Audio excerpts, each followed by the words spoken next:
আল্লাহ তাবারাক ও তাআলা তার পাপী বান্দাদেরকে মহা বিচারের পরে এমন এক কঠিন স্থানে বাস করতে দেবেন যা জ্বলন্ত অগ্নি ও বিষধর সাপ বিচ্ছুতে পরিপূর্ণ। সেসব সাপ বিচ্ছু প্রতি মুহূর্তে তাদেরকে দংশন করবে। একবার দংশন করলে শত শত বৎসর পর্যন্ত তার যন্ত্রণা অব্যাহত থাকবে। অসংখ্য ফেরেশতা প্রতি মুহূর্তে তাদের উপরে ভীষণ আযাব দিতে থাকবে। সেখানে তারা অনন্তকাল তাদের কৃতকাজের ফল ভোগ করবে এবং কোনো কালেও তাদের মৃত্যু হবে না। হাদিস শরীফে বর্ণিত আছে, যখন হযরত আদম আলাইহিস সালামের খাদ্য রান্না করার জন্য আগুনের প্রয়োজন হলো, তখন জিব্রাইল ফেরেশতা দোজখ হতে এক বিন্দু অগ্নি এনে পর্বতের উপরে স্থাপন করলেন। তৎক্ষণাৎ সেই পর্বত ভস্ম হয়ে দোজখের অগ্নি পুনরায় দোজখে চলে গেল। জিব্রাইল আলাইহিস সালাম একাধিক্রমে ৭ বার দোজখ হতে অগ্নি আনেন, কিন্তু প্রত্যেকবারই তা দুনিয়ায় অবস্থান না করে দোজখে চলে যায়। তখন আল্লাহ তাআলা বললেন, হে জিব্রাইল, দোজখের উত্তাপ সহ্য করার মতো কোনো বস্তু দুনিয়ায় সৃষ্টি করিনি, অতএব তুমি দোজখের অগ্নিকে কিছুতেই দুনিয়ায় রাখতে পারবে না। আমি মানুষের ব্যবহারের জন্য লৌহ ও পাথরের ভিতরে কিছু অগ্নি সৃষ্টি করেছি। তুমি পাথরে পাথরে ঘর্ষণ করলে সেই অগ্নি বের করে আদমকে প্রদান করো। আল্লাহ পাকের আদেশ অনুসারে হযরত জিব্রাইল আলাইহিস সালাতু ওয়াস সালাম প্রস্তুর হতে অগ্নি বের করে তার দ্বারা খাদ্য রান্না করার প্রণালী হযরত আদম আলাইহিস সালামকে শিক্ষা দিয়ে যান। দোজখের অগ্নি সম্বন্ধে হযরত রাসূলুল্লাহ সাল্লাল্লাহু আলাইহি ওয়াসাল্লাম বলেছেন, দুনিয়ায় এই অগ্নির উত্তাপ দোজখের অগ্নির উত্তাপের ৭১ ভাগের ১ ভাগ মাত্র। হযরত রাসূলুল্লাহ সাল্লাল্লাহু আলাইহি ওয়াসাল্লাম আরও বলেছেন, দোজখের অগ্নি এক বিন্দু যদি সূর্যোদয়ের স্থানে স্থাপন করা হয়, তবে তার উত্তাপে দুনিয়ায় যাবতীয় বস্তু পুড়ে ভস্ম হয়ে যাবে। মহানবী সাল্লাল্লাহু আলাইহি ওয়াসাল্লাম আরও বলেছেন, দোজখের শাস্তিসমূহের মধ্যে সর্বাপেক্ষা সামান্যতম শাস্তি এই যে, দোজখীদেরকে যে অগ্নির জুতা পরিধান করানো হবে, তার উত্তাপে তাদের মাথার মগজ গলে নাক ও কান দিয়ে বের হতে থাকবে। দুনিয়ার অগ্নির স্বভাব এই যে, তা পাপী ও নিষ্পাপ সকলেই ভস্ম হয়ে থাকে। দোজখের অগ্নির বিশেষত্ব এই যে, তাতে পাপীগণ জ্বলবে কিন্তু একেবারে ভস্ম হয়ে নিঃশেষ হয়ে যাবে না। মাছ যেমন পানির ভিতরে পরম শান্তি ও সুখে অবস্থান করে, কোনো কষ্ট অনুভব করে না, কোনো নিষ্পাপ ব্যক্তিকে দোজখে নিক্ষেপ করলে ঠিক তেমনি সে কোনো কষ্টই বা অসুবিধা অনুভব করবে না।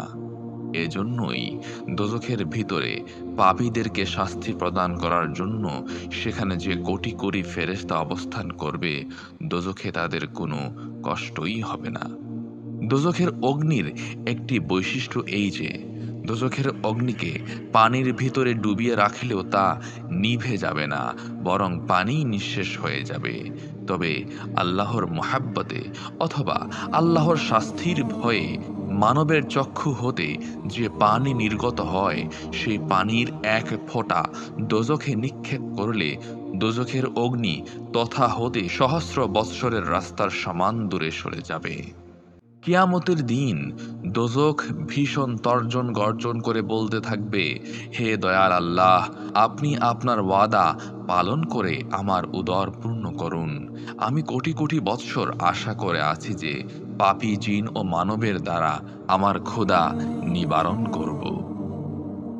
এই বলে সে তার ভীষণ লেলিহান জিহ্বা বের করে পাপীদেরকে গ্রাস করতে অগ্রসর হলে সমস্ত হাসরবাসীগণ ভয়ে অস্থির হয়ে হযরত রাসূলুল্লাহ সাল্লাল্লাহু আলাইহি ওয়াসাল্লামের নিকট উপস্থিত হয়ে ফরিয়াদ করবে। হুজুরে পাক সাল্লাল্লাহু আলাইহি ওয়াসাল্লাম তখন পরম করুণাময় আল্লাহ তাআলার নিকট প্রার্থনা করবেন, হে আল্লাহ, আপনি দুজখকে শান্ত করুন। আল্লাহ তাআলা তখন হযরত রাসূলুল্লাহ সাল্লাল্লাহু আলাইহি ওয়াসাল্লামের নিকট কয়েক ফোঁটা পানি দিয়ে বলবেন, হে আমার প্রিয় হাবিব, আপনি এই পানির কয়েক ফোঁটা দোজখের অগ্নির মধ্যে ছিটিয়ে দেয়া মাত্র দোজখের অগ্নি সেখান হতে বহুদূর চলে যাবে। হযরত রাসূলুল্লাহ সাল্লাল্লাহু আলাইহি ওয়াসাল্লাম তখন আরজ করলেন, হে আল্লাহ, এগুলি কিসের পানি যে এর কয়েক ফোঁটা মাত্র ছিটিয়ে দিতেই দোজখ ভীত হয়ে বহু দূরে পালিয়ে গেল? তখন আল্লাহ তাআলা বলবেন, এ আমার এক প্রিয় বান্দার চোখের পানি। দোজখ সবই হজম করতে পারে, কিন্তু আমার নেক বান্দার চোখের পানি মোটেই সহ্য করতে পারে না।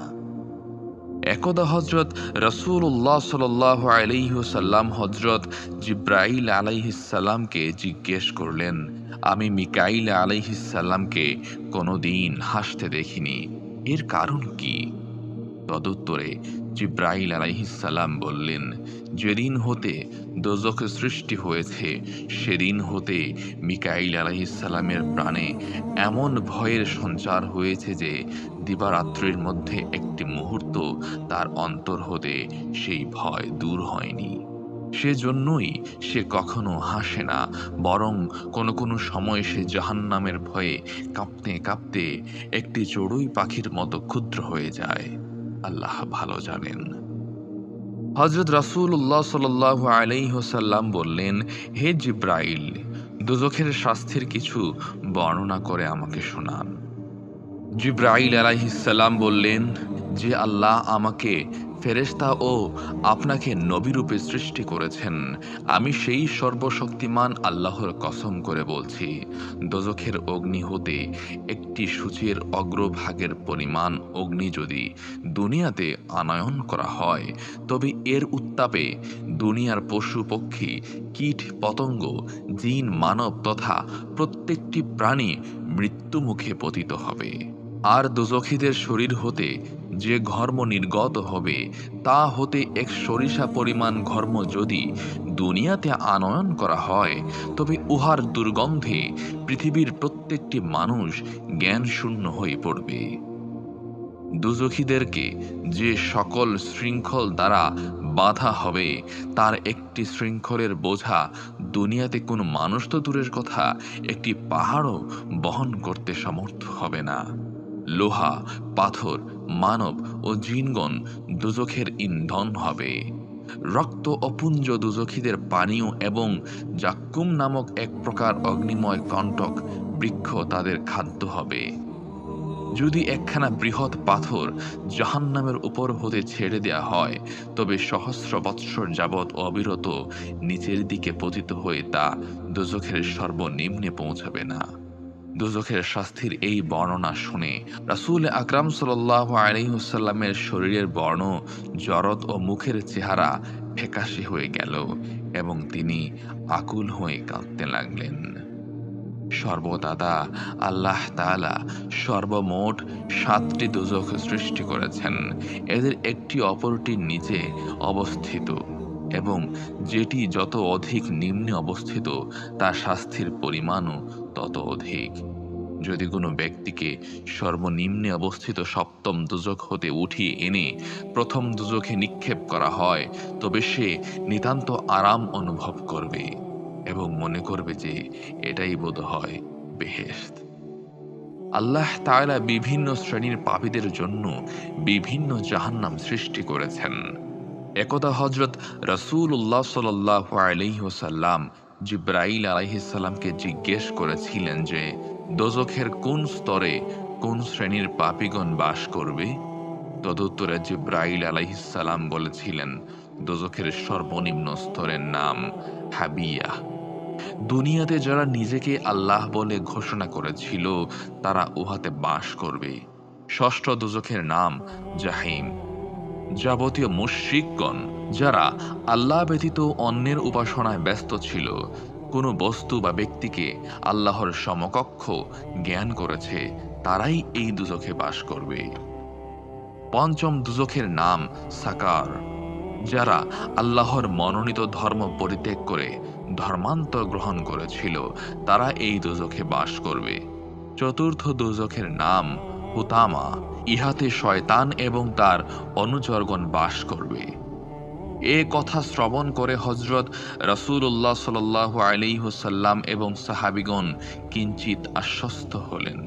হাদিস শরীফে বর্ণিত আছে, দোজখের অগ্নি পৃথিবীর অগ্নির অপেক্ষা ৭০ গুণ বেশি অধিক উত্তপ্ত। আল্লাহ তাআলা জাহান্নামকে সৃষ্টি করে তার অগ্নিকে ১০০০ বৎসর পর্যন্ত প্রজ্বলিত করার ফলে তা লাল বর্ণ ধারণ করেন। তৎপর পুনরায় ১০০০ বৎসর প্রজ্বলিত করার ফলে তা সাদা বর্ণ হয়ে যায়। তারপর আরও ১০০০ বৎসর পর্যন্ত উত্তপ্ত করার পর তা ঘোর কালো বর্ণ ধারণ করেছে এবং সেই অবস্থায় আছে। সুতরাং দোজখের মধ্যে ভীষণ অন্ধকার বিরাজিত। একদা হযরত রাসূল আকরাম সাল্লাল্লাহু আলাইহি ওয়াসাল্লাম জিবরাইল ফেরেশতার নিকট হতে দোজখের অগ্নি সম্বন্ধে জিজ্ঞেস করা হলে তিনি বললেন, দোজখের অগ্নি সর্বদাই বিকট শব্দ করে জ্বলছে আর জ্বলছে, তা কখনো নিভবে না। এমনকি এর উত্তাপ কোনো সময়ই বিন্দুমাত্র হ্রাস পাবে না। দোজখের একটি সূচের ছিদ্রের সমপরিমাণ স্থানও যদি দুনিয়ার দিকে খুলে দেয়া হয়, তবে সে ছিদ্রের ভিতর দিয়ে যে উত্তাপ বের হয়ে আসবে, তাতে সারা দুনিয়াবাসী জ্বলে পুড়ে ভস্ম হয়ে যাবে। জাহান্নামীদের পোশাক হতে যদি একখানা কাপড় আসমান ও জমিনের মধ্যবর্তী স্থানে ঝুলিয়ে দেয়া যায়, তাহলে সমস্ত পৃথিবীবাসী এর ভীষণ উত্তাপে ও দুর্গন্ধে মৃত্যুবরণ করবে।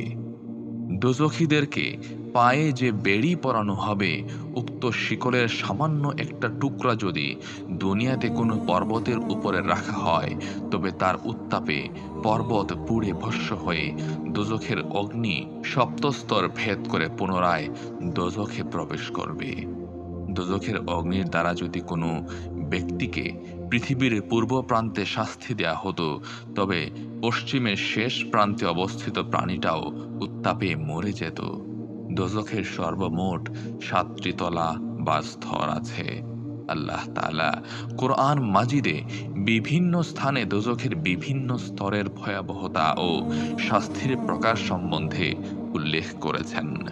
দোজখের ৭টি স্তরের মধ্যে একটির নিচে অপরটি অবস্থিত এবং একটি অপেক্ষা অপরটির আযাবের পরিমাণ যথাক্রমে ৭০ গুণ করে বেশি। যেটি যত অধিক নিম্নে অবস্থিত, তার আযাবের পরিমাণও তত অধিক। এ সম্পর্কে দুজাহানের মালিক, সর্বশক্তিমান, পরম করুণাময়, দয়ালুদাতা আল্লাহ তাআলা আল কোরআনুল হাকিমে ঘোষণা করেছেন, শয়তান এবং তার সহচরদের জন্যই দোজখ প্রতিশ্রুত স্থান। এর ৭টি দরজা রয়েছে। প্রত্যেক দরজার জন্য বিভিন্ন শ্রেণীর অধিবাসী নির্দিষ্ট রয়েছে। দোজখের দরজা বা স্তরগুলি এভাবে সজ্জিত যে প্রত্যেক স্তরে বিভিন্ন শ্রেণীর পাপীগণ বাস করবে।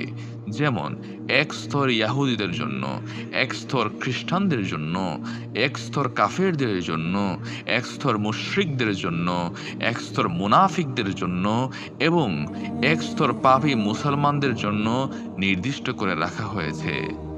দোজখের বিভিন্ন স্তরগুলির নাম যথাক্রমে: ১ জাহিম, ২ জাহান্নাম, ৩ সাইর, ৪ সাকার, ৫ লাজা, ৬ হুতামা এবং সর্বশেষ হচ্ছে ৭ হাবিয়া।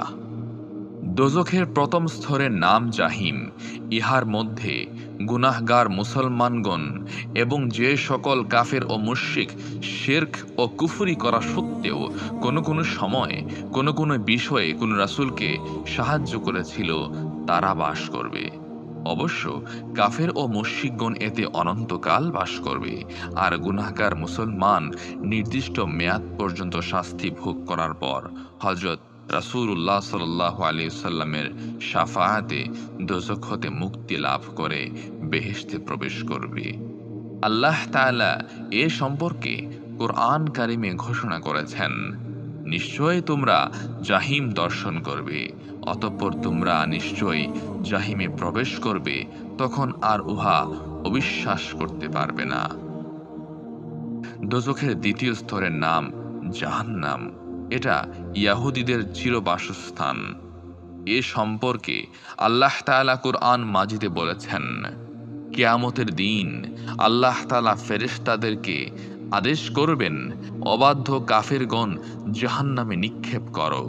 যারা ভালো কাজে বাধা দিত, সীমা লঙ্ঘন করত, সন্দেহপরায়ণ ছিল, যারা আল্লাহর সহিত অন্যের অংশীদার করেছিল, তাদেরকে ভীষণ আযাবে নিক্ষেপ করো। দোজখের তৃতীয় স্তরের নাম সাইর। ইহাতে যাবতীয় খ্রিস্টানগণ বাস করবে। মহাগ্রন্থ আল কোরআন মাজিদে আল্লাহ তাআলা বলেছেন, সাইরের অগ্নিশিখা একটু স্থিমিত হলেই আমরা তা পুনরুত্তেজিত করে দেই।